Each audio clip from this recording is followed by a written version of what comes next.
Hi guys, this is Hirosaki. This story is all about what if Naruto was sent to another realm by a goddess.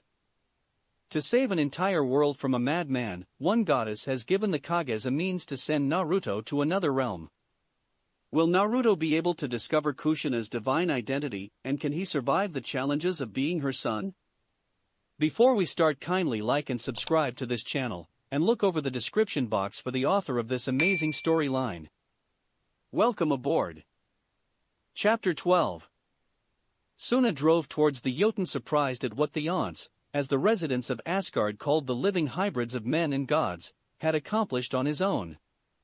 Most Aunts knew to leave the Jotuns to the Einherjar, or the Valkyries. As the enemies of the gods, the Jotuns could only be slain by a resident of Asgard. For an Aunts to even wound a single Jotun was worthy of song, and spoke of the child's power. It also spoke well of his character that he was fighting to defend his companions. Just seconds after Suna grabbed Naruto, she parked her motorcycle on the roof of the bus. She then leapt off of the motorcycle and set Naruto down on the roof. With the same unbroken movement, Suna whirled around and stretched out her hand, forming a small flame. As Suna then moved her outstretched hand in a large circle, a series of runes made of flame appeared floating in the circle. She quietly chanted, "Runic arts, protection of Yggdrasil's branches rune." Energy in the shape of a tree branch poured out of the circle of runes and quickly wrapped around the bus in a protective embrace. All 6 Jotun stared at Suna in utter hatred. The goddess's arrival and that infernal barrier she had created would make getting dinner a hell lot harder for them. That they had been wounded by the whelp of an Aunts only pissed them off worse. One of the Jotun growled out, "The winter night will be coming early this year." Suna smirked as she reached and pulled out a cold iron rifle that had served as the inspiration for the AK-47. She quickly brought the butt of her mystically forged weapon to her shoulder and aimed at the Jotun who had threatened her. Mani isn't going to be pulling overtime anytime soon. Suna pulled down on the trigger and beam of golden energy a foot across erupted from the gun. The beam struck the Jotun's head and vaporized it. Part of the goddess's attack was deflected by the cold iron mail suit that the Jotun was wearing, but it was a pointless defense for the Jotun without the Jotun's head intact. The remaining Jotun quickly shifted to a defensive posture with their axes. Inside the bus, Arnold was the only student still conscious, as the other had fainted in terror when Naruto had started using explosions. Arnold was quite terrified himself, since he could see what was really going on. He had somehow been able to stay conscious through sheer force of will. If Naruto could risk life and limb to try and save everyone, the least he could do was watch his friend. Arnold knew that he had no chance of staying alive when he saw Naruto pushed off of the cliff towards the ocean. He immediately reached into his pocket for his wallet and fished out 2 quarters. Just as Arnold was about to swallow the coins, he saw Suna drive up to the bus's roof carrying Naruto with her. Perhaps he wouldn't have to meet the ferryman just yet. Arnold watched in fascination as the Jotun futilely tried to break through the barrier and also deflect Suna's attacks. Several times the Jotun used their cold iron axes to deflect Suna's attacks. However, they slowly were slain one by one under the goddess's relentless assault. Arnold waited a few seconds and then watched as Suna ended the barrier and jumped down to investigate the Jotun. Part of Arnold wanted to stay where he was, since anyone who could take out those monsters could crush him like a bug.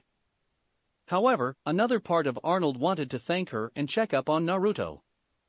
That part of the boy won out, and he nervously opened the bus door. Suna ended her investigation of the Jotun's wounds from Naruto and whipped her head around to see Arnold at the bus door. She stood up and called out, "The danger has passed, mortal child." Suna took a few steps closer to Arnold, surprised that he was still conscious, since most mortals passed out when the gods battled. "Are you a gothy mortal child?" Arnold blinked his eyes in surprise before he stuttered out, "Gothy? I don't know what a gothy is, ma'am. I'm just a clear-sighted mortal who's very grateful that you saved everyone from those giants." In his mind, Arnold was desperately praying that he didn't annoy the lady. Like any deity, Suna picked up Arnold's prayer and was mildly amused by it. She smiled and said, "You are a gothy mortal child, it is how we of the North refer to those mortals who can see past the weave. Return to the bus and rest. The police will be summoned, and when they arrive you will tell them that the bus was attacked by bears after a tree fell on the road." Arnold nodded his head and started to turn around to go into the bus. However, he stopped and nervously turned his head around. What about Naruto?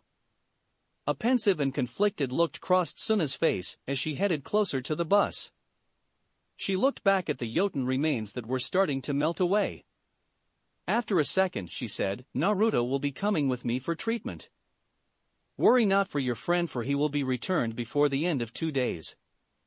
Know that the weave shall be altered so that regular mortals will believe he was home with a cold." Suna then jumped onto the bus roof, grabbed Naruto, got on her motorcycle, and drove off over the ocean. High above Moscow, beyond the reach of any mortal means, similar to its western counterpart Olympus, floated the massive fortress city of Asgard. Heimdall was sitting by the gate and watched as the Bifrost was summoned and Suna rode out on the Rainbow Bridge to stop in front of the Watch God. He stood up and said, "What brings you back to Asgard so quickly from your hunt?" Suna pointed to Naruto, who was currently lying across her lap. "I found this On's fighting off 6 Jotun whom he managed to wound in Alaska. I slew the Jotun and brought him here for treatment." Suna's face became deadly serious as she continued. "Heimdall, his name is Naruto Uzumaki." The Watch God recoiled back from shock and stared at Naruto's unconscious body in disbelief. "That's impossible, Suna. The Uzumaki lived in Alfheim. No mortal from that realm has stepped foot in Midgard since the first men were sent there to survive the Abyss War and the Ragnarok of the First Era. Besides, the Uzumaki were destroyed when their village was sacked. Impossible or not, this has happened, Heimdall. Now will you open the gates so that I may take the boy to see Idun for treatment?" While Suna might have phrased it as a request, there was no doubt in the god's mind that he had received an order. Heimdall really did not want to get into a fight with a goddess and promptly opened Asgard's gates so that Suna could drive through. Asgard was composed of dozens of halls mixed in with markets and training grounds. The buildings all had stone foundations, and were built out of the strongest and most beautiful woods one could find in the north. While practical, the buildings were also decorated with wood carvings showing pictures of nature, accounts of the past, and dozens of battles. Asgard's roads were made of carved granite and weaved around the buildings in a flowing manner. Inside its walls, the city sat on a hill, so the halls with Valhalla at the very top and center of the city. Suna quickly drove down the twisting roads until she got to Idun's hall, which served as Asgard's hospital. The sun goddess quickly parked her bike, picked up Naruto, and hurried into the hall. As normal, the beds in Idun's hall were filling up with Einherjar, who were rapidly healing through the hall's power. There was a flash of light as another terribly wounded Einherjar was transported from the battlefield to a bed. Suna smirked as the Einherjar tried to get up, only for Idun to spot him and punch him out. When will most Einherjar learn that just because the hall can heal you in an hour or two does not mean you can start fighting as soon as you wake up in the hall? Idun quickly spotted Suna and walked over to her fellow goddess. A smirk appeared on Idun's face and she teasingly said, "Have you been taking lessons from Saijin? You do realize that if you're going to play rough, you and your partner should have a safety word set up." An atomic blush appeared on Suna's face as she stuttered out, "Idun, how can you say such a thing?" The healer goddess continued to smirk as she reached out to grab a hold of Naruto. "Well, Suna, what else am I supposed to think when you come barging into my hall holding a very attractive if a bit young once in your arms? But enough teasing for now. Who is the boy and how did he get hurt?" Idun took Naruto from Suna and started walking towards an empty bed with the other goddess following her. In a crisp manner Suna stated, "The young man's name is Naruto Uzumaki. I discovered him fighting the remains of that Jotun clan in Alaska that the band of Valkyries assigned to that region was searching for. He wounded them while trying to defend a bus full of mortal children and was injured in the process. I rescued him, slew the 6 Jotun, and brought him here for treatment. Do you have any further questions, Idun?" "Yes, but not from you, Suna," Idun quickly said as she placed Naruto in the free bed. Aiden then raised a finger causing it to glow with green energy and drew a spiral half a foot in the air above Naruto's head. Once Aiden removed her finger, the spiral started to spin around, quickly picking up speed, until it looked like a solid circle. Naruto's chakra network started to glow, and it quickly became bright enough to be seen by the naked eye. With a snap of her finger, Aiden cancelled the rune, which in turn stopped Naruto's chakra network from glowing. She then started to rub her temples in frustration. Shit, the boy does hail from Alfheim. How the fuck did he alter the Bifrost to come to Midgard? Aiden then created a duplicate of herself, and the duplicate quickly drew some of Naruto's blood. The duplicate quickly hurried off to the hall's record room to try and find out if her suspicions about Naruto's lineage were correct. They most likely were, given how important clan bloodlines were in Alfheim, but one should never assume. Aiden then turned to Suna and said, "Go get Balder, and let him know that we have an Uzumaki from Alfheim here. I'd also suggest telling Modi, Magni, and Thrud since they're eager for news from Alfheim." She then looked down at Naruto in pensive hope and whispered to herself, "Perhaps the last Ragnarok was not such a disaster as we feared." When Naruto woke up, he saw a troop of unknown people surrounding his unfamiliar bed. Naruto immediately shifted to a defensive posture and said, "Who are you people?" As he said this, the young shinobi demigod was searching for an exit or a possible weapon with which to defend himself. The unknown people started to smirk with pride as they looked at Naruto. This only confused the young man and caused him to blurt out, "Where the Tartarus am I?" The brilliantly handsome man sitting to Naruto right near Suna smiled and said, "You're in the wrong realm to worry about Tartarus, Naruto. For your information, I am Balder, King Pro Tempore of Asgard and leader of the Northern Realm. You are in Aiden's hall within Asgard, which serves as the city's hospital. As for who we are," a small twinkle appeared in Balder's eye as he gestured to the surrounding people crowding Naruto's bed, "We are the Aesir. We are the rulers of the north and the gods whom the ancient Germanic people worshipped. But perhaps what is most important to you is that we are your kin." Naruto gave Balder a confused look and made a timeout motion with his hands. "Excuse me? Do you really expect me to believe everything you just told me, Mr. Balder? You say that you're gods. Alright, I can buy that since I've already met gods and goddesses before. But do you really expect me to believe that I'm related to you?" Aiden quickly spoke up, grabbing Naruto's attention. "You're not related to Balder, Naruto. His bloodline strictly comes from the old Aesir side of the pantheon. Your bloodline shows signs that you are descended from the Vanir portion of the pantheon. I have my suspicions as to who you are descended from, but I cannot prove it without looking at your family register. The Kyuubi and the Olympian influences on your bloodline skewer my tests too much for further certainty." Instantly, Naruto became even more defensive in his posture, forming a Rasengan in both hands. "How do you know about the Kyuubi?" Balder calmly looked at Naruto and said, "We know because the Uzumaki clan knew." The Uzumaki clan always knew about the Kyuubi since part of their treaty with Konoha included the fact that they would always provide someone to be the Kyuubi's host. As for the question that just came to mind, we know what the Uzumaki clan knew because most of this pantheon used to be reincarnated into the Uzumaki clan after each Ragnarok occurred in order to regain their strength and be reborn as their divine selves of the next cycle. Naruto's face turned blank in shock before he cancelled his Rasengans and fell back into the bed in a near daze. Hearing that a bunch of gods apparently were born into his clan was almost too much on top of all the other information he had been hit with in the last few minutes. Only the fact that Naruto had previous experience with finding out shocking information kept him from fainting in shock. He then said while bracing himself for another shock, "What do you mean by cycle?" Naruto was hoping for enough information that he could make sense of what Balder was telling him. There was a look of surprise on Balder's face before he remembered that Naruto hadn't been exposed to the North's mystical realm before. He calmly spoke like an expert storyteller. "In the North, all of us who are not grounded in the mortal realm experience a cycle of events over and over again that culminate in most of the gods' demise. Out of this destruction, the gods are soon reborn to continue this cycle of events. We call this destruction and reset of the cycle Ragnarok, which is known to regular mortals in a slightly distorted form. All the gods and goddess who are killed during Ragnarok have their souls sent to the elemental countries which are known on earth as Alfheim. Once in the elemental countries, those divine souls are reborn as mortals so that their souls can recover, and upon their mortal death after a long life ascend back to their status as Aesir. By a long-standing pact with the kami of the elemental countries, all Aesir have been reborn into the Uzumaki clan.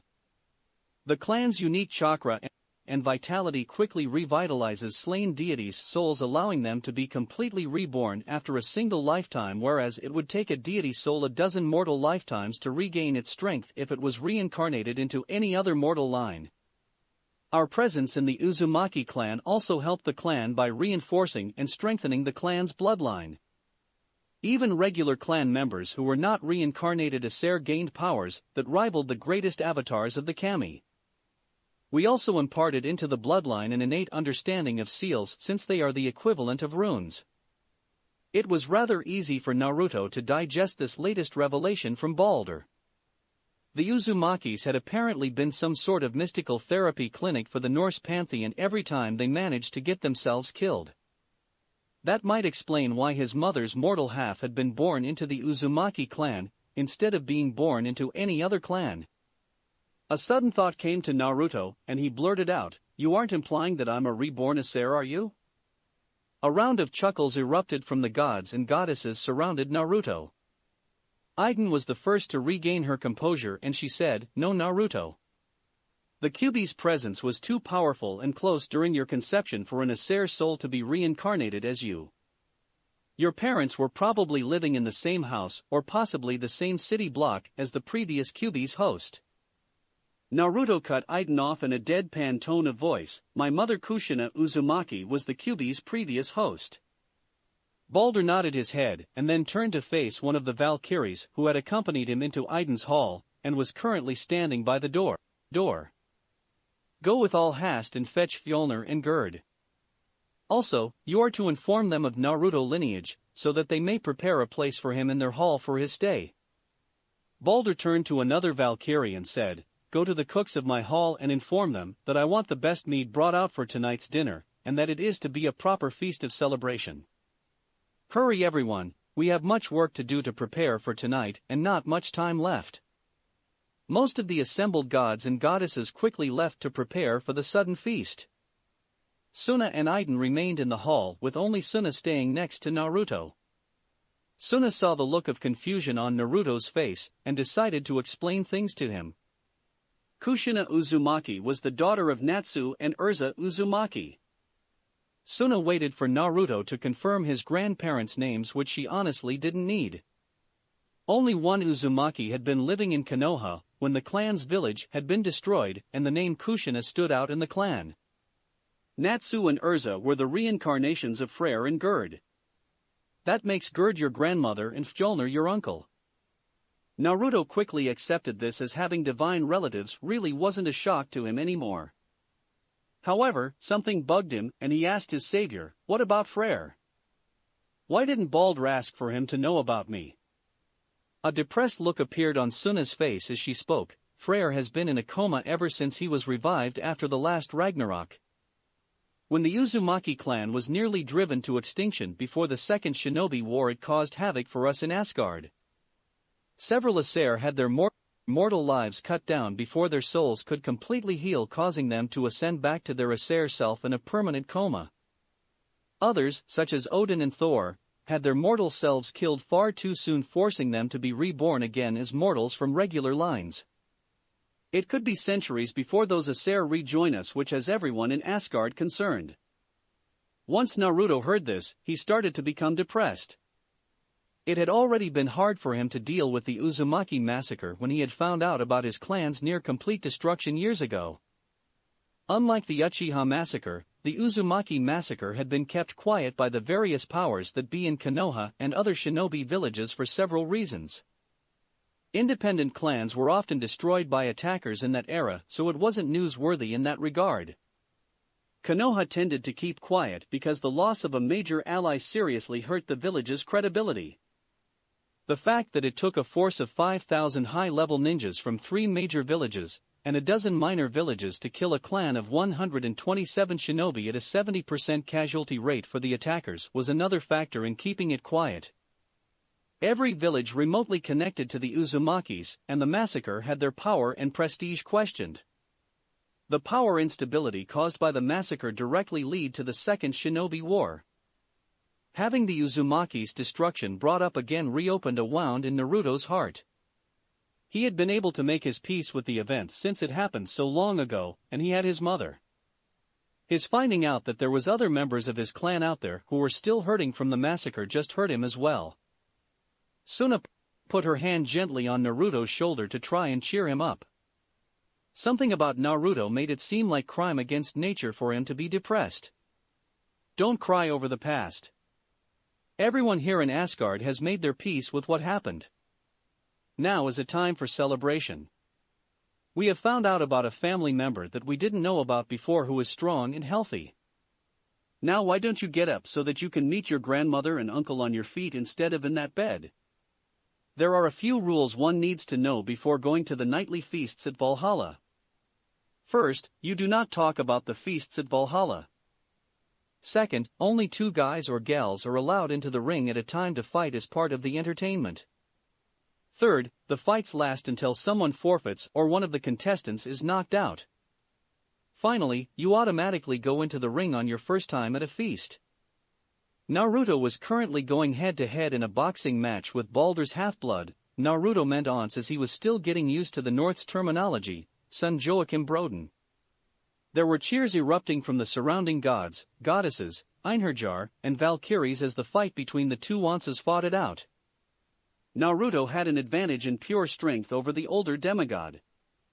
However, Joachim was fully grown, giving him a reach advantage, and the rock star had a great deal of experience in boxing compared to the shinobi. The boxing match had already lasted 10 minutes and the bets were starting to get fervor pitched. Finally, Joachim was able to exploit an opening in Naruto's defense and unleash a fury of headshots. Naruto had to accept the punches as any use of a jutsu would be an automatic forfeit. Joachim's last punch sent Naruto sprawling onto the floor. Naruto's head hit the ring, and he was dazed enough that he stayed down just long enough for a ring out to be declared. Mjolnir quickly entered the ring to help Naruto to his feet while payouts were collected. Joachim left to rejoin his mortal friends who had been given special passes into Asgard so that his band could perform for the evening. Once Naruto was on his feet, Mjolnir gave him a good thump on the shoulder before pulling the young man into a bear hug. Mjolnir and Naruto quickly exited the ring, so that the Einherjar Gustavus Adolphus and Simo Haiha could start their boxing match. Uncle and nephew quickly headed to a table loaded with roast boar, hearty bread, bowls of thick stew, plates filled with cracked nuts and fruits, and ready mugs of mead. Naruto wiped the remaining blood from his face just before he sat down next to his grandmother Gerd.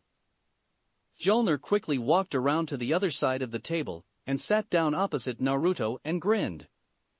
Great showing in the ring, Naruto, you almost had Joachim out.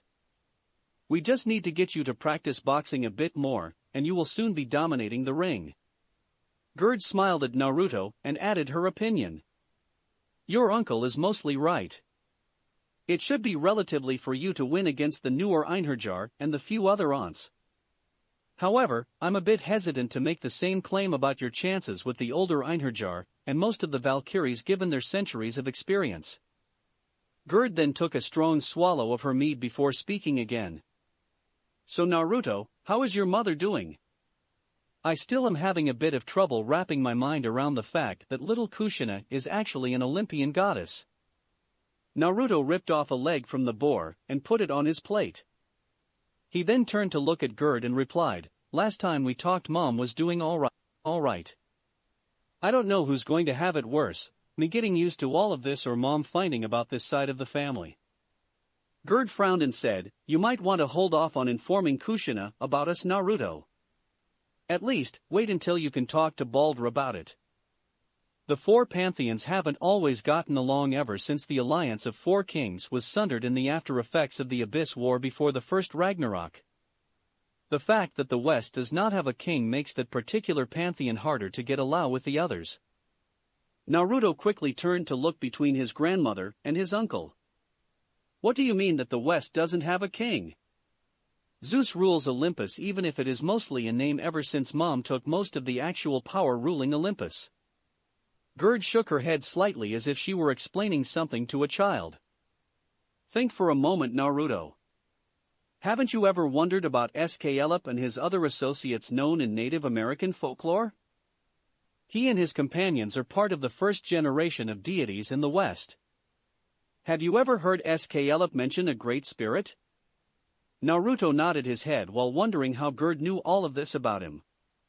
Hera didn't know anything about Escalip as far as he knew, and he had regularly been talking with his mother for several years. What Naruto didn't know is that the Council of Regents had contact with the other pantheons. The Aesir had known for over a year that Escalip had taken on an apprentice demigod who lived in Alaska. However, the Aesir hadn't known much about this apprentice until Gerd and Fjolnir started talking to Naruto. The duo had just found out about this, so the information hadn't made it to Balder or the other Aesir yet. After taking a sip of her mead, Gerd continued her explanation. The Great Spirit is how the members of the Western Pantheon, who know what truly happened in the Abyss War, refer to Arenas, who was the only king of the West. After the aftereffects of the Abyss War, the West was effectively split into two parts. One part is the area that Kronos carved out for himself after Arenas moved to Alfheim to watch over the first race of men he helped to evacuate there for their protection. There were additional reasons for Arenas leaving the throne of the West vacant, but it is too dangerous for you to know at your current abilities. Once you are older and stronger, it will be safe for you to learn those reasons. Zeus proclaimed himself a king when he overthrew Kronos, but that did not make him a king. He is just a warlord who overthrew another warlord. The second and much larger portion of Arenas' domain is ruled by the Council of Regents. As the name suggests, they govern the West until either Arenas or his heir returns to take the throne of the West. When or exactly how this is supposed to happen is unknown to anyone.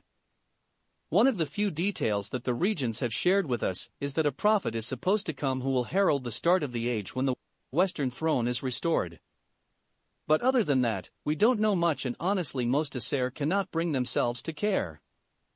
Things will sort themselves out eventually as they are meant to be. Even the Fates, who are strongest members of the Council of Regents, are subject to these events which were put into motion eras ago. Fjolnir tossed a rib onto the floor, and it was promptly attacked by two nearby wolves. This isn't the time for lectures, mother. How can my nephew hope to enjoy a feast in his honor if he's constantly being bombarded with heavy subjects? There's no reason to talk to him about weighty subjects which are beyond his control. Fjolnir then grabbed a small bag out of his pocket and tossed it to Naruto. Here's some hacksilver, Naruto. Why don't you go and place some bets on the upcoming matches? You can keep any extra winnings over the 40 pieces in there. Chapter 13. Naruto woke up with a small, but rapidly disappearing headache as he opened his eyes. He was guarded for a few moments until he remembered that he was in a guest room of Freyr's in Gerd's hall. His kanabo and the massive sack with his winnings that contained his weight in hacksilver were safely stored next to him. Naruto quickly got up and changed into the slightly ill-fitting clothes that his uncle had given him. They had belonged to an aunt that Fjolnir had fathered a century ago. The aunt in question was now an Einherjar and lived with his wife, who was Valkyrie, even if she was currently on maternity leave. Fjolnir had mentioned last night about bringing his son and the boy's family over to meet their newly discovered cousin today if possible. Once Naruto was dressed, his nose picked up the scent of bacon frying. He quickly opened the bedroom door and followed his nose until he reached the kitchen. Gerd was in the kitchen happily cooking some bacon with some bowls set to the side filled with different ingredients. She turned to look at her grandson and smiled. About time you got up, sleepyhead. I was just about ready to holler how you wanted your omelet, so that we can have breakfast on time. Naruto glanced at the clock and saw that it was already past 8 in the morning. He sheepishly scratched the back of his head nervously. Sorry, grandmother. Usually, I'd be up for a few hours by this time of day. I guess the party took more out of me than I thought. Gerd smiled and replied, "That's to be expected, Naruto. Especially when you consider how well you behaved at the feast given your age and the mead you downed. Only the Einherjars and Valkyries can recover from a Valhalla feast as if it was nothing, and that's because they've trained themselves to be able to do so. Now why don't you tell me how many eggs do you want in your omelet and what you want in it? I've got several different kinds of cheese, half a dozen different diced vegetables, and almost a dozen different kinds of seasoned meats." Once she had Naruto's selections, Gerd quickly went to work making him breakfast. It brought a smile to Gerd being able to cook for family once again. Fjolnir tried to come over when he could, but he did have his own life and his own hall. The giantess turned Aesir had been fighting off a sense of loneliness and sadness ever since she was resurrected and found out that Freyr was in a coma. She visited him every day in Idun's hall where he and the other comatose Aesir were kept in a special wing as Idun tried to figure out a way to awaken them. She definitely never expected to be so lovesick over Freyr when they first got married, especially given the threats against her family that the moron Freyr had sent to request her hand had uttered to get her to agree to the match. As soon as Naruto's omelet was done, Gerd placed it on a plate, added some bacon, and put the plate on the table. She then pulled out a large pitcher of milk and poured a large glass to go with breakfast. "What are you waiting for, Naruto? Dig in and enjoy your breakfast while it's warm. I'll join you in a few minutes once my omelet is done as well." Gerd quickly made up her own omelet and joined Naruto at the table while he still had half an omelet to go. Once the duo had finished breakfast, Naruto asked, "What's the plan for today, Grandma? I know I need to head back to Alaska sometime today, but I have no idea when you wanted me to leave or how I'm supposed to get back." Gerd smiled and said, "Well, the first thing that's planned for today is taking you to see Balder. Last night during the feast he told me that he wants to talk to you early today. It's probably about your status here in Asgard, and you'll likely have to give an oath of silence about the North until Balder clears letting you talk about us. Now I could be wrong, but as long as you are honest and a little respectful with him, everything will be fine. That said, I do hope you'll be able to find the time to visit Asgard often." Naruto blinked his eyes in shock. "Wait a minute, you guys let half-bloods, or Aunts, visit Asgard on their own. They can come without having to be summoned by a god or goddess." There was a frown of confusion on Gerd's face until she remembered one of the differences between the West and the North. She then said, "Asgard is the true home of anyone with a drop of Aesir blood in their veins or those who have proven themselves worthy of our company. While Aunts do need time on Midgard to connect to their mortal side, we encourage them to visit. It helps strengthen the Aunts' ties to Asgard and allows their divine parents to train them. Here in the North, we do not use the camp system that you're familiar with. The parents are expected to train their children as it is their parental duty to do so." As could be expected, Naruto was rather sour to hear that news given Olympus's laws against the gods and goddesses raising their half-blood children. Gerd didn't want to risk her grandson becoming upset at her daughter, even though Hera was apparently doing everything in her power to bend the rules to be with Naruto. Rules the Council of Regents had quietly encouraged the Olympians to adopt to mitigate some of the worst problems that the West's curse caused at Pantheon. Finally gathering her thoughts, Gerd started to explain. "Naruto, you shouldn't feel upset over what the Olympians do to keep separate from their mortal children. When the alliance of 4 kings was broken after the Abyss War, each pantheon had to draw lots for a curse. Why we had to do so isn't important at the moment, and it is too dangerous for you to try and look up given your current strength, so please just accept what I am about to tell you, and keep it to yourself. The 4 curses were pestilence, war, famine, and death. Each curse affects both the Pantheon and has side effects in the regions of Midgard under the Pantheon's jurisdiction. As you might have guessed, the North received the curse of death, which is why we have Ragnarok, in which almost all Aesir die each cycle. It also drastically increases the severity of our winters due to that season's ties with death. The South drew the curse of war, which is why the lands under that pantheon are plagued by wars and skirmishes more than any other region. The East drew famine, which is why you can find comparatively so many poor in their regions. The West drew the curse of pestilence. Now, the only reason why the West hasn't collapsed at times from plagues is that both the Council of Regents and the deities of Olympus who are remotely connected to healing all work their asses off keeping disease in check. Their mortal children and their descendants have also worked tirelessly to help heal mortals. That's partially why there are so many medical research centers in the West. Even still, they cannot spot every plague like the Black Death and the Spanish flu epidemic show, for example.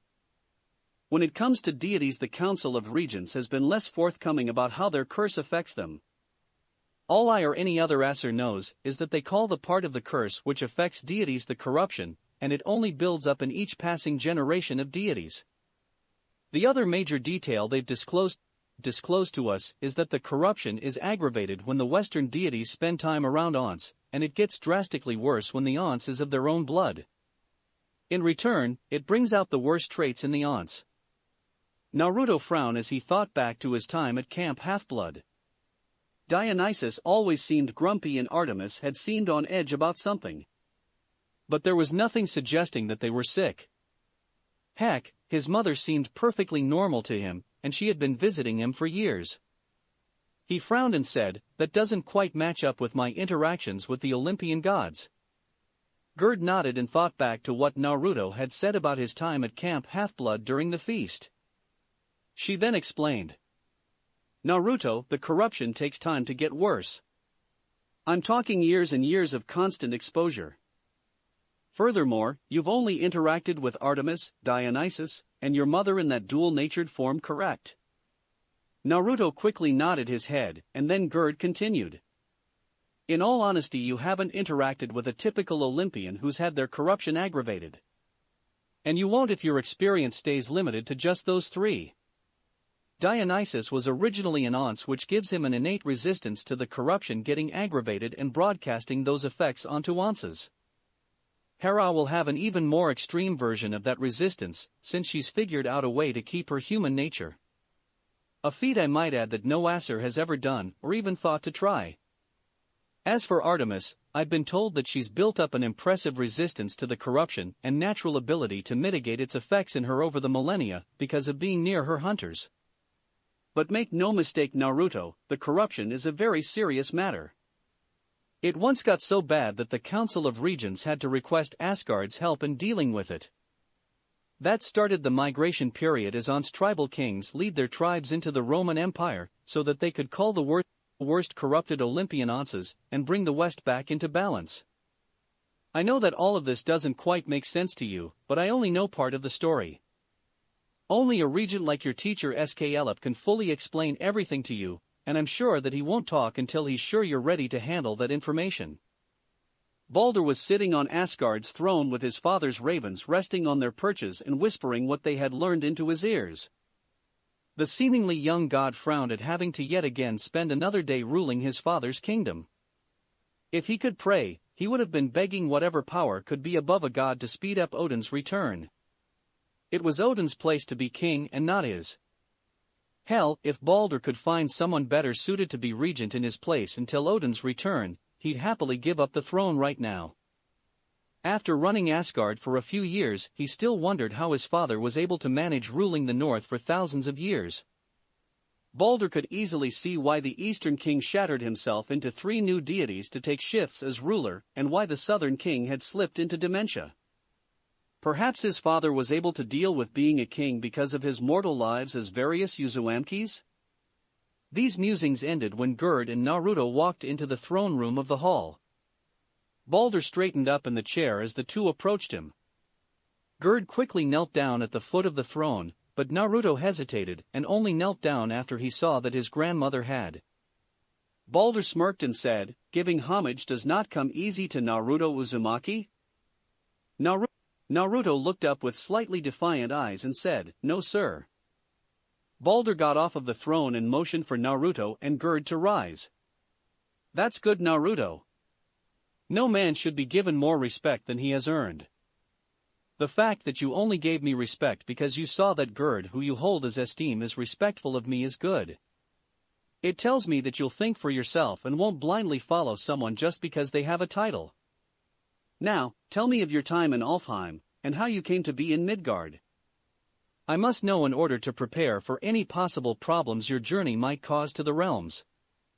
Over the next hour Naruto slowly gave Balder an edited version of his life in the elemental countries, or Alfheim as the Aesir called it. Parts concerning Konoha's security were left purposely vague and Balder did not press Naruto on those points. He respected Naruto's willingness to follow his duty to protect his village even in another world. Once Naruto had finished talking, Balder told him to return to Gerd while he thought over what he had learned. Balder sat back in the throne, closed his eyes, and carefully weighed everything that Naruto had revealed. After several anxious moments of silence Balder made up his mind and opened his eyes. He got off of the throne, walked towards the duo, and gently put a hand on Naruto's shoulders. You have brought great honor and prestige to your bloodline Naruto Uzumaki. We have had very few warrior princes among the Aunts in recent centuries, and your actions place you at the head of that group in glory indeed. Were it not for your commendable loyalty to Konoha, I would name you as a housecarl of Asgard, which is the highest honor I can bestow on an Aunts. As this would place you in a conflict of loyalty, I will not do so. However, your deeds command a suitable reward for passing challenges of such stature. Furthermore, it is expected that as King of Asgard I provide all Aunts a gift in recognition of their passage into manhood, and to help them succeed in life. You are recognized as an adult in your homeland, and would be recognized as one on Midgard as well if your mother had not manipulated the Bifrost as she had to bring you from Alfheim. But the question of a suitable gift for you is a difficult one.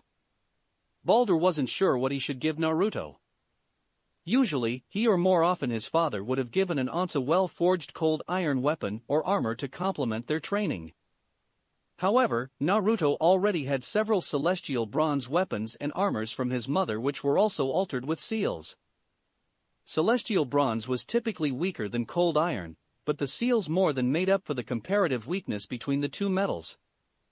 The only weapons or armors in the armory that were superior to what Naruto had were the rune-inscribed master-forged pieces by the dwarves which were reserved for the Aesir because of their exorbitant cost. Besides the uproar giving an Aunt such a weapon would cause, it would be poor form for Balder to give Naruto a gift comparable to what he already had, as this gift was supposed to help him and showcase the young man's great deeds. Inspiration suddenly came to Balder and he smiled. Naruto, as king pro tempore of Asgard, I bequeath to you the young foal of Sleipnir which was born a few months ago. This young colt is just about ready to be ridden for the first time and named. Balder turned to a Valkyrie and said, "Bring the colt in question here." A few minutes later the Valkyrie led a young black-coated eight-legged horse into the throne room. Balder took the harness from the Valkyrie and then handed it to Naruto. Balder smiled and said, like his father and brothers before him, "This colt will be able to carry you across land, sea, and air from anywhere in the lands of the living to the land of the dead once he has finished growing. He won't be as fast as his father Sleipnir, but he will still be able to carry you at supersonic speeds. With this steed, it will be easy for you to visit Asgard from your home on Midgard. Now, what shall you have him named Naruto?" Naruto looked at the horse again, admiring the power and beauty of the steed. His eyes were soon drawn to a patch of white on the horse's forehead, which was the only different color on the colt's coat. The patch reminded Naruto of the side profile of a cow's head, causing him to blurt out, "Bucephalus." The horse turned to look Naruto in the eye with a questioning gaze. Naruto smiled and said, "Yeah, that's your name, Bucephalus. I got it from that patch on your coat that looks like an ox's head." The horse seemed to think about the name for a moment before Bucephalus nodded in acceptance. While Naruto and the newly named Bucephalus were bonding, Balder was nodding his head in approval. Bucephalus was a good name for the colt even if it came from a different realm. The Aesir wondered if Naruto remembered that Bucephalus was also the name of a conqueror's horse. Most likely the young Aunts didn't realize the connection, but it was a good one in Balder's mind. Once the two had a chance to bond, Balder spoke to Naruto again. "Naruto Uzumaki, I wish for you to use a bit of discretion about who you share knowledge of us, and just how much information you share. Your mother deserves to know about her kin in Asgard, but I ask that you keep it between yourselves for now when it comes to the other Olympians. Feel free to talk with the regents about us as Asgard has a good relationship with them. Now, why don't you follow Lind here to the riding range, so that you can learn how to ride Bucephalus? Naruto nodded his head and quickly followed the Valkyrie out of the throne room with Naruto leading Bucephalus. Once they had left the room, Gerd turned to Balder and bowed her head. Thank you for giving Naruto permission to reveal Asgard's existence to his mother. Balder sighed and said, Hera is an Aesir now as much as she is an Olympian. While I am not sure what this might mean for Asgard in the future, the facts cannot be denied or hidden. They can only be accepted. Life returned to normal for Naruto once he returned to his home in Alaska from Asgard. Well, as normal as life could be for a half-blood with ties to two different pantheons. Bucephalus was quickly moved into the renovated backyard shed, and everyone affected by the mist thought nothing of Naruto owning a horse. Naruto quickly fell back into his usual life pattern of going to school, hanging out with Arnold, and training with SKLUP most days. On Wednesday, Naruto had his weekly gave with Artemis over an Iris message where they talked about how their week had gone. On Saturday, Naruto was visited by Hera, so that they could spend their usual time playing games or simply hanging out. The only major change in Naruto's life was on Sunday, when Suna visited him for about an hour or so in order to teach him about the North. The first time Suna visited Naruto had been a major shock to the seemingly young ninja. He had been out training with SKLUP trying to get the wily and perverted old animal spirit to start explaining about the corruption and the other facts that the Aesir had hinted the spirit knew. Naruto was just about ready to do a modified version of his harem jutsu on SKLUP when Suna drove onto the field riding her golden motorcycle. Apparently, Suna had requested Gerd that she could handle Naruto's training on northern matters. She apparently felt responsible for his well-being as she was the first Aesir to discover his existence. Naruto quickly agreed since he was never one to turn down help in training, while SKLUP started giggling perversely and muttered about how he never thought of that interpretation before. Naruto wasn't the only one who had been learning about the North. Hera had quickly been informed about the Aesir and her own connections to the northern pantheon. Despite her protests, the goddess had fainted when she heard the news, and Naruto had the photos as proof. Hera was still trying to cope with the new knowledge Naruto had given her even after a couple of months of knowing about Asgard. On the one hand, Hera was ecstatic about having parents who actually gave a damn about her. Kushina's childhood memories of Natsu and Urza were among her most precious memories. On the other hand, she was worried what the knowledge of another pantheon would do to Olympus if it became public knowledge. None of that mattered to Naruto at the moment because he was riding Bucephalus on the ocean barely out of sight of the shore. The eight-legged steed galloped over the water as if he were using the water-walking jutsu from the elemental countries. Naruto had a slightly crazy grin on his face as he felt the icy winter ocean breeze hit his face at over 70 miles an hour. Bucephalus thundered over the waves unbothered by the wind or the rolling waves. The mystical horse kept running and running. A faint rise appeared on the horizon near shore, and Naruto pulled out his binoculars. The young shinobi quickly confirmed the lighthouse's presence that he had been using as a marker for this route within range. Naruto waited until Bucephalus reached the point where the steed was perpendicular with the lighthouse and the road behind it. He checked his watch and then slowed Bucephalus to a rest. Once the eight-legged horse was standing on the waves, Naruto pulled out a notebook and recorded the time. He then patted his steed and said, "Good job, Bucephalus. You cut this part of the run down by 5 minutes. If you keep this up, I'll be able to ride you to Camp Half-Blood for the next summer session." Bucephalus whinnied in approval of his master's compliment. No one and nothing else but him was going to transport Naruto anywhere if Bucephalus had anything to say about it. The son of Sleipnir had quickly proven to be a spirited and prideful mount, refusing to let anyone else besides Naruto ride him. This hadn't been too much of a problem because there wasn't exactly a long list of people who knew how to ride a horse who were also small enough for the young colt to carry. A presence flared in Naruto's senses just as he was about to lead Bucephalus around so that they could go back the way they came. Naruto instantly grabbed some shuriken from his leg holster and prepared to charge them with his wind chakra. He anxiously watched as a green-skinned teenager emerged from the waves holding a trident in his hands with a twisted conch shell hanging around his neck. Something that Naruto immediately noticed was the fact that the green-skinned teenager had 2 fish tails instead of legs, and a divine aura emanated from him. After quickly going over his family tree, Naruto said, "Cousin Triton, I presume?" Triton frowned at being addressed in such an informal manner by a half-blood. While Naruto was correct that they were cousins, it was extremely poor form for a half-blood to address a god or goddess on those ties. The sea messenger god's eyes widened in shock when he spotted Bucephalus and noticed the colt's 8 legs. Triton could feel a headache starting to brew, and he knew that today was going to be one of those days. His father had sent him here to this backwater part of the ocean to try and figure out what had been going on for the past couple of weeks. Poseidon had sensed a powerful half-blood repeatedly entering his domain. Normally, the king of the seas would have given the intrusion a shrug and ignored it. He wasn't a paranoid fool who thought everyone in existence was after his crown. Besides, the intrusion was so far from his power bases that whoever was entering the ocean obviously wasn't trying to challenge him. Laid-back approach to the half-blood or not, the length and consistency of the visits demanded an investigation. Poseidon had sent Triton because he knew his son could assess the situation without blowing everything out of proportion. Triton quickly schooled his face into a serious expression and said, "Naruto Uzumaki, what are you doing out here on the ocean?" Naruto smiled and patted Bucephalus's side. "I'm training Bucephalus here for endurance running.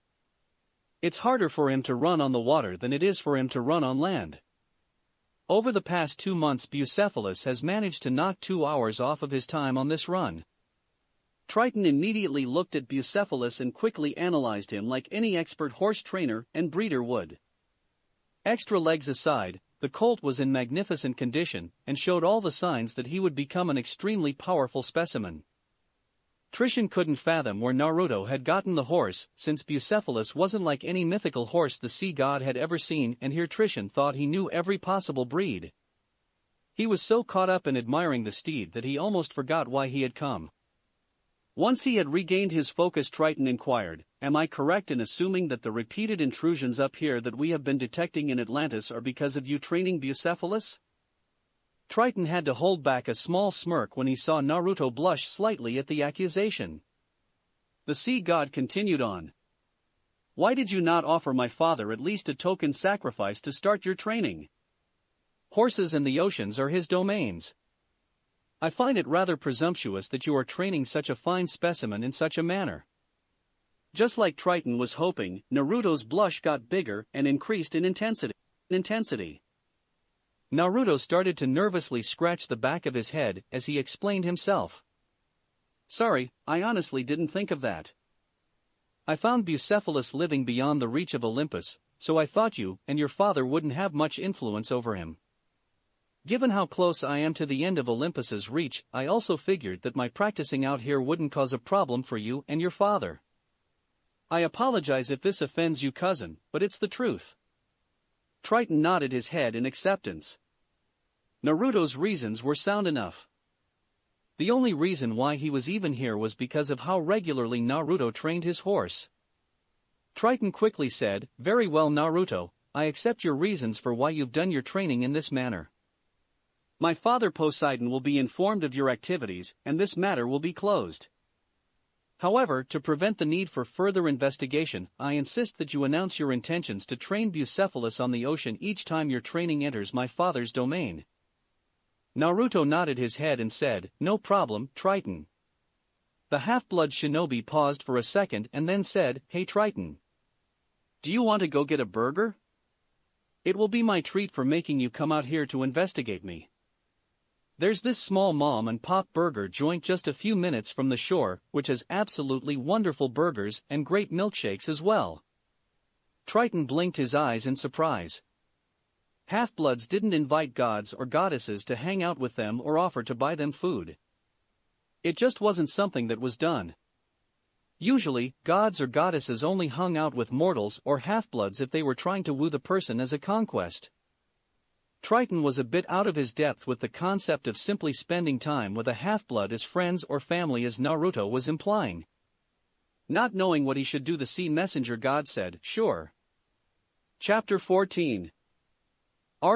Artemis had a small smirk as she looked down at her board and moved her promoted lance so that it checked Naruto's king.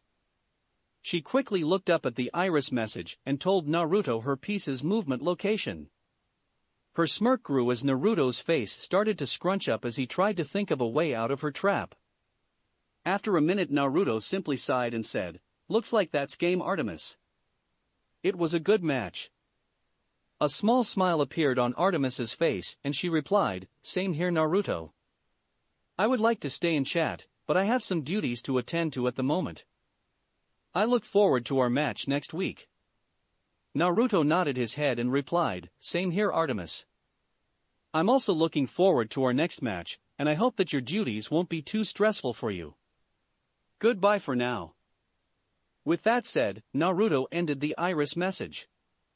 Just as Artemis was about to turn off her fountain, Iris switched the view over so that the rainbow goddess was looking at Artemis.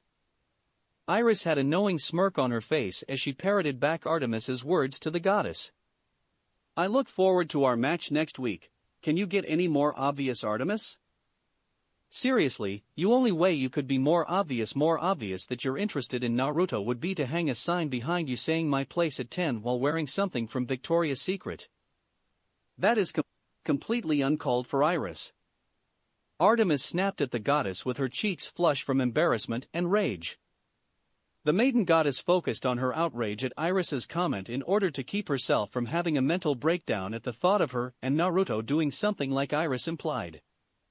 Tartarus, she was working up the nerve to kiss Naruto by the end of the next summer session at camp, and the winter solstice meeting was going to be held in a few hours. Not making out or even a kiss on the mouth, mind you, she was working up the nerve to just kiss him on the cheek months from now. Iris chuckled and brushed off Artemis's rage. The closet hippie goddess found watching Naruto and Artemis's bizarre courtship to be more entertaining than her soaps. "I don't think so, Artemis. Your boy toy seems to be unusually dense when it comes to relationships.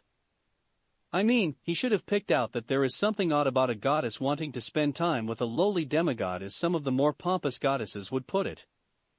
The fact that the goddess in question has a long-standing reputation as a fiercely independent ball buster and man-hater should have clued Naruto into the fact that you want something from him." Unable to stop herself, Artemis brought her hands to the sides of her head and started to massage her temples. How was it that her nature as the goddess of maidens and her protection of maidenly honor got popularly transformed into this feminist bitch-like one-dimensional character? She only ever retaliated against men who had acted as slime. Maybe having Actaeon's dog's tear his transformed self to death was a touch excessive. But in her defense, she had trusted him, and he betrayed that trust by spying on her while she bathed, and then tried to rape her. Apparently, the thought that a girl wouldn't just lay there and take it from a guy frightened most men more than they wanted to admit. Artemis looked at Iris and said, "Naruto makes a point to not judge someone simply on what he has been told about the person. He actually forms his own opinion based on what he sees in a person, and so far, Naruto has proven to be an unusually good judge of character." Iris nodded her head as she had observed that quality in Naruto as well when she watched the couple's weekly games. Fleecy was actually a little annoyed because these were the only calls that Iris had reserved for herself. A serious look appeared on Iris's face as she spoke. "All kidding aside, Artemis, I'm starting to get worried for you, as are a decent number of nymphs and other goddesses. Naruto might have only turned 13 a few months ago, but the clock is ticking for you. Now I'm not into hebephilia or suggesting that you get into it as well. Aphrodite is the only goddess I know who would think about having relations with someone as young as Naruto currently is, and that's only because she'll try to sleep with anything that moves." The tone of Iris's voice became heavy with worry. 18 Artemis, you only have until Naruto is 18 years old to marry him. You've got less than 5 years left and only 2 years if you wait until he's 16 to try dating him like most goddesses do. It would be one thing if you just had to have a one-night stand with him, but for marriage that's not much time at all. The fact that this is your first attempt at a romantic relationship only makes it more difficult. Artemis quickly cut in with an annoyed tone. And your point is Iris? She was well aware of the time limit she was operating under in order to save her hunters. Artemis couldn't go a day without thinking about it. Thank you very much, and she did not need another goddess throwing those facts in her face. A nervous and uncertain look appeared on Iris's face as she continued. I wouldn't even suggest this if it wasn't for how drastic your situation is, Artemis, but have you thought of tricking Naruto into marrying you? I mean, you could arrange for Naruto to stumble on you bathing, and give him the option of either marriage or death. Something similar worked for that mortal Gyges of Lydia to get him on the throne. The thought of doing something in that manner to snag Naruto, as her husband, actually had crossed Artemis's mind before. However, she had totally rejected the idea because of several reasons. Chief among them was she wasn't about to be like her father and win her spouse through trickery. Far too many maidens had been trapped in an unwanted marriage through trickery for her to seriously think about using such a stratagem. Besides, Artemis was pretty sure that she wouldn't be able to work up the nerve to expose her body so such a strategy could work. Artemis looked at Iris and said, I will get Naruto as my husband without resorting to tactics such as that. Now if you'll excuse me, I have to get ready for the winter solstice meeting. Artemis turned off her fountain and started to prepare for the meeting. She pushed her conversation with Iris out of her mind for the moment. She was the goddess of the hunt, and there was nothing that could escape her when she wanted to ensnare her prey, even if the prey in question was the heart of a young man. Tsunade was unsettled to once again find herself in the void where she had encountered Kushina almost a month ago. That brat was just as big of a pain in her ass as her son is, and she was before Tsunade thought she had died. The fifth Hokage glared out into the void and yelled, Show yourself, Kushina. This has your name all over it. Hera appeared in her dual state form in front of Tsunade with smirk on her face. You know you're lucky I'm meeting you with my human nature merged into me, or you would be in a world of pain. Tsunade Senju. Fear of the gods is considered a virtue in my realm for a very good reason. Very quickly Tsunade shot back, it's kind of hard to fear someone who you had to check for monsters underneath their bed. Hera nodded her head recognizing Tsunade's win in their little verbal sparring match. The dual-natured goddess then got to heart of why she was here.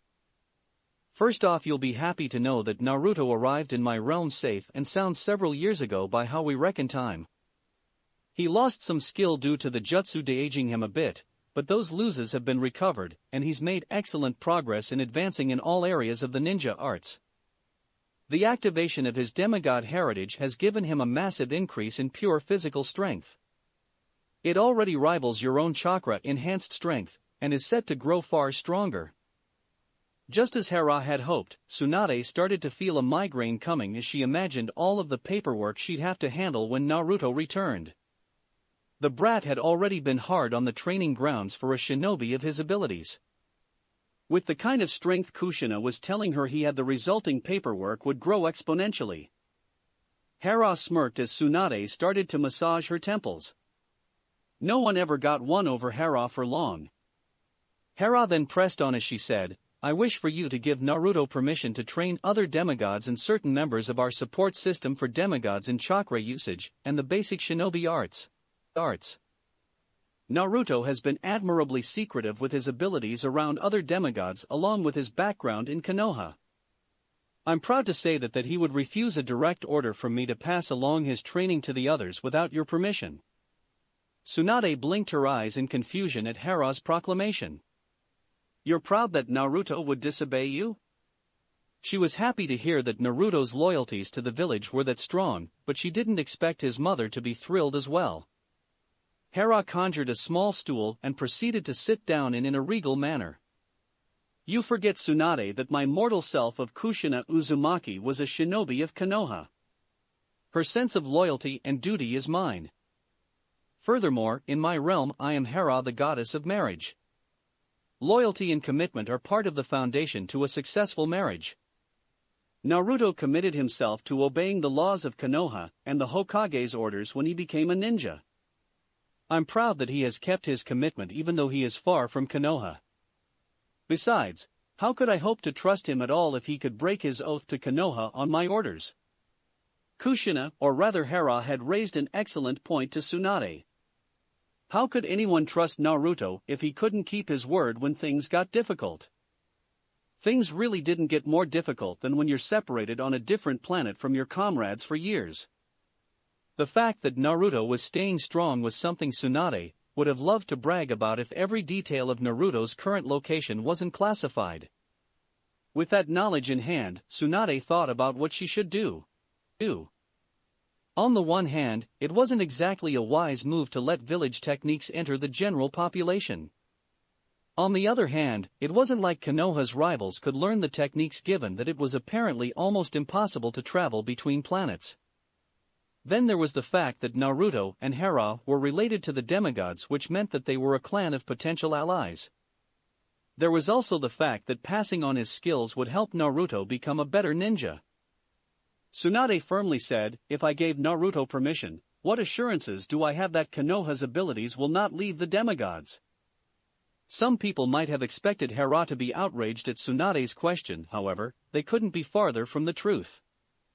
Hera respected Tsunade's thoroughness because that was her duty as Hokage. With a slightly knowing smirk, Hera said, "How is this for a guarantee, Tsunade? In my realm only mortals with a divine lineage and woodland spirits can access chakra. It's simply biologically impossible for regular or clear-sighted mortals to use chakra." That bit of information nearly caused Tsunade to faint from shock. People could actually live without chakra? The idea flew in the face of every biology lesson she had ever had or taught. Even fleas had chakra, minuscule as it was for the insects. Slowly, Suanda regained control of her emotions and said, "I suppose that is a very good insurance on keeping everything contained to your group. Tell Naruto that he has my permission to start training everyone you okay for lessons with chakra. Authentication code for this order is Tora Tora Tora." Naruto and SKLF furiously battled it out in one of their usual training fields on a cold spring morning. Several of the local nymphs and woodland spirits were cautiously watching the duo spar from a safe distance. Today they were sticking purely with taijutsu, but it was still a thrilling match for the spirits. Naruto was carefully controlling the force behind his punches, so that he wasn't causing an earthquake every time he punched the ground. The young teen shinobi's speed had gone up in years, so that he was now about as fast as Lee had been back in the Chunin exams. However, that speed paled in proportion to Naruto's strength, which was starting to reach ridiculous levels. Naruto seriously doubted that even Suanda and Sakura working together could pull a freight train locomotive down the rail. He could pull a train with 12 loaded cars a mile and back without getting winded. However, SKLF was weaving out of and around Naruto's attacks with practiced ease. Here and there SKLF would deflect a punch or a kick. The wily old spirit dodged a punch aimed at his head and retaliated with a low sweeping kick to knock Naruto off his feet. Naruto avoided the kick by jumping into the air. The young shinobi quickly had to twist in midair, because SKLF had quickly planted the foot of the leg he had tried to sweep Naruto with on the ground and straightened his leg in an inhuman manner. The completely unorthodox attack move caught Naruto off guard and allowed SKLF to land several punches on the shinobi. SKLF ended his assault with a forceful push to the chest that sent Naruto flying straight towards a tree. Naruto quickly adjusted himself so that his feet landed on the trunk of the tree, and he used it as a springboard to get back towards SKLF.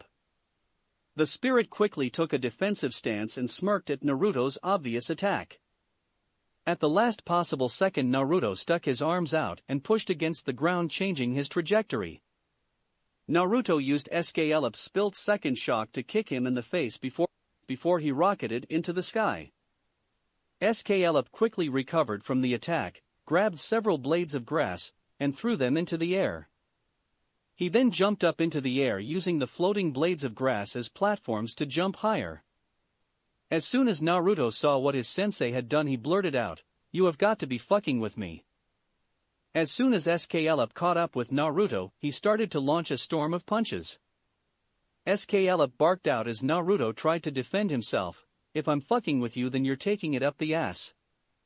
SKLup then slipped out of an attempted grapple and pivoted himself above Naruto. He quickly delivered a forceful kick to the shinobi's back, which sent Naruto falling back to earth. SKLup then positioned himself so that he landed on Naruto in the most painful way possible for the young shinobi. SKLup grinned and said, "That's game, Naruto." SKLup quickly got off of Naruto and helped his student up from the ground. "You did real good, Naruto. However, you still have several holes when it comes to fighting a pure taijutsu match. Those holes aren't apparent at camp since the campers cannot challenge you on a level needed for those holes to become apparent. Remember, synergy between your various abilities is great and is better than specialization in one field of battle. But, to get the best results at synergy, you need to get all of your abilities to around the same level. You're still too reliant on ninjutsu, and as your battle with the Jotun showed, there will be times when you cannot use all of your ninjutsu attacks." Naruto nodded his head as he listened to SKLup rehash an old lesson point. He was well aware that ninjas, or even just warriors in general who were skilled at all points, were usually better than one who specialized in one field. Sure, someone who specialized in one field would get above average results in situations where their specialty was needed, but they were limited in what they could do in other situations. Taijutsu was difficult for Naruto because his strength was growing so rapidly and in an unpredictable manner. Sometimes he'd go weeks without a significant increase in strength, only to wake up one day and find himself twice as strong as when he went to bed. Other times he'd have a rapid growth in strength over several days. It almost made taijutsu training pointless for Naruto, because he constantly had to retrain himself to not destroy everything he touched. It was 10 times as aggravating for him than chakra control training. Teacher and student quickly walked over to a nearby tree where some water bottles had been stashed. SKLup and Naruto quickly grabbed their water bottles and downed them. Naruto chuckled after he chugged a third of his water. "Next time we spar, things will be different, SKLup, since it won't be a pure taijutsu match." SKLup quickly shot back, "You must suffer oxygen deprivation from sucking face with those goddesses who are constantly hanging off of you to think that. The level of destruction will increase, but the result will still be the same." Naruto was about to slug SKLup for his comment about Artemis and Suna when a loud shriek filled the training ground. Both Naruto and SKLup turned their heads and saw what had startled their onlookers. A man covered in blood with a bloody bundle over his shoulder and using a blood-stained cold iron claymore as a cane slowly walked into the training field. Naruto watched as the man stumbled and fell to the ground. He immediately sprinted towards the bloody man with SKLup hot on his heels. As SKLup neared the downed man, he caught a whiff of his scent and almost tripped over in shock. "By the Great Spirit, what could have driven you do this?" While SKLup looked at the man in shock, Naruto tried to think of a way to help the downed being. His sensor abilities told him that this wasn't a mortal, but he didn't have a clue what he was dealing with. The cold iron weapon hinted that the being was from the north, but Naruto couldn't place this being. Naruto's eyes widened as he saw that the being's skin was gone, revealing blood-covered muscle. What happened to this person? Naruto wondered in shock. SKLup looked at the bundle that the being had been carrying and frowned. He skinned himself. Great Spirit have mercy, this Selkie skinned himself. What madness is this? Naruto's eyes lit up, recognizing the being's species. Selkies were seal spirits who were sort of like sea nymphs in the northern pantheon. The Selkie opened his eyes, looked at Naruto, and smiled. You are Naruto Uzumaki, son of Hera, daughter of Frere, correct? Naruto nodded his head and said, yes, but you need to rest so that we can heal you. He pulled out his seal scroll with first aid supplies and started unsealing rolls of bandages. With a shake of his head, the Selkie continued on, I came here knowing I would die so that I could deliver my pelt to you, Naruto. The Selkie let out a terrible cough before continuing. I am Connor MacLeod of the Selkie clan MacLeod, and I have a great-granddaughter living in the West. The Norns told me that she will be in great danger because of her connection to the oceans unless her heritage is brought to the surface. Only the magic in a Selkie's pelt can bring that heritage out, so I have decided to give her mine. You are the only Once who moves between the two realms, Naruto, so please give it to her. The surrounding spirits were starting to cry from shock and disbelief. As semi-immortal beings, they couldn't fathom the idea of a being like them willing giving up their life as Connor MacLeod apparently had. Skellip bowed his head towards Connor in respect and awe. Selkies got weaker the farther inland they went, so it was a Herculean task for Connor to walk here from the ocean, especially if he had skinned himself by the sea as the drying blotches on the pelt suggested. Naruto's whole body was shaking as he replied, I swear I will, Connor MacLeod. Who is your great-granddaughter, and where can I find her? Connor smiled and said, you can find her in New York City. Her name is... Connor's voice faded as his strength gave out. His eyes closed and he died seconds later. Falling back on his ninja training, Naruto quickly grabbed Connor's pelt and sealed it into a storage scroll. He then cleaned and sealed the Selkie's claymore so that he could give it to Connor's great-granddaughter. Given what Connor had done for his family, Naruto figured that he would want her to be given the claymore as well. After all of that, Naruto started collecting Connor's blood so that he could make some locator seals to track down the girl. 3 days later, Naruto, Skellip, Hera, Arnold, Valerie, and several dozen spirits of different sorts were gathered by the sea. Skellip had carefully hidden himself under the disguise of a minor woodland spirit and was staying away as far away from Hera as he could. The group was standing near a carvey which Naruto had frantically built with Kage Bunshins over the past 3 days. Inside the carvey lay the remains of Connor MacLeod along with a small bag of hack's liver that Naruto had offered up. Naruto turned to look at the assembled group and said, "Thank you all for coming here today." He paused for a second and then said, "Like most of you here, I barely knew Connor MacLeod, having met him as he was dying. His dreams, his hopes, his favorite foods, and a host of other things that made him who he was are unknown to me. However, what I do know about him lets me know that he was a good man, and that I am poorer for not knowing him as a friend." Tears started to form in Naruto's eyes as he continued. Connor heard that one of his family will be in danger if she does not receive special aid. He willingly gave up his life to give her a chance to stay safe. That says it all right there about the man and leaves us all wondering if we will have the strength to make a similar sacrifice if we are placed in a similar situation. A moment of silence descended on the group as everyone waited to see if anyone wanted to add anything else to Naruto's short eulogy. Once the silence had continued long enough, Naruto walked over to the carvey and pushed it into the sea. Naruto waited until the carvey was far enough from land and then launched a Katon, Karyo Enden at the ship. The fire dragon jutsu quickly began to consume the vessel, completing the funeral. Slowly the assembled crowd started to break up. Naruto waited and firmly watched as the last burnt planks of the carvey were pulled under the waves. All Naruto could think about at that moment was his promise to Connor to deliver the Selkie's pelt to his great-granddaughter. Even with a blood-tracking seal, how was he supposed to find one person in New York City? Naruto wasn't about to give up, but he wasn't sure if he was worthy of the trust that the Selkie had placed on him. Hera walked over to Naruto and gently placed her hand on her son's shoulders. The goddess had been surprised when Naruto invited her to the impromptu funeral, but felt compelled to do so when she found out the details of Connor MacLeod's death. Kushina had been to many similar funerals for shinobi she barely knew who had died on missions defending a teammate. Hera smiled and said, "Thank you for doing all of this for him, Naruto." Naruto nodded his head and replied, "It's the least I can do. That and completing the quest he gave me." "And you will complete it, Naruto. I have full faith in your abilities to complete that quest when it needs to be completed." She then pulled Naruto into a hug and let him cry into her blouse. As Hera let Naruto cry out his troubles, she let a small smile appear on her face.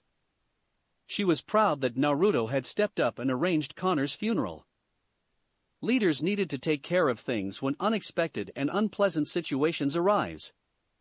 Bucephalus thundered across the surface of Lake Ontario in the pre-dawn light heading towards the New York coast, which was rapidly coming into sight. Naruto calmly rode on the eight-legged steed wearing his celestial bronze shinobi-style armor.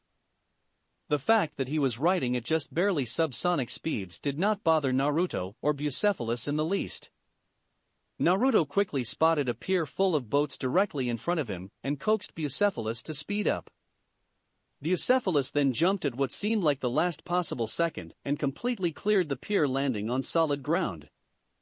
Soon after reaching the United States again, Naruto slowed down Bucephalus to what would be a normal trot for a regular horse.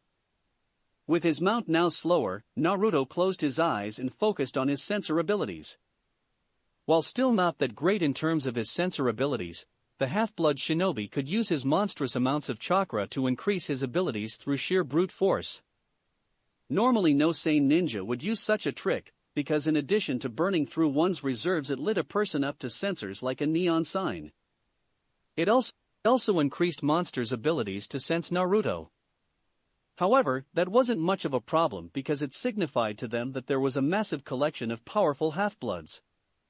All but the most suicidal of monsters that picked Naruto up would figure attacking such a group wasn't worth the trouble. The suicidal monsters that would attack had already been sent to Tartarus by Naruto during the past spring.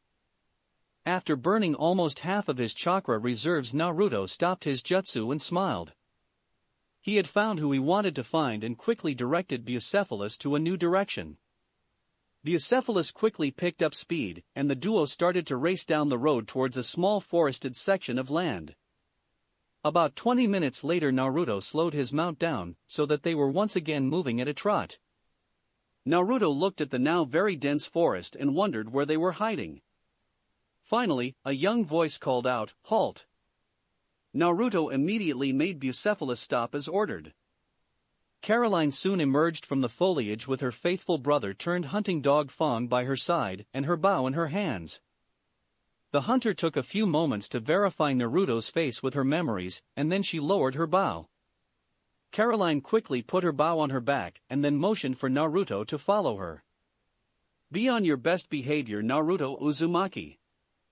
Males are normally forbidden to enter our camp, so my lady is placing a great deal of trust in you to give you the honor of accompanying us for the final leg of the journey to Camp Half-Blood. If you betray that trust or prove unworthy of such an honor, it will be the last mistake you'll ever make." Caroline's threat was completely hollow, even though Naruto didn't know it.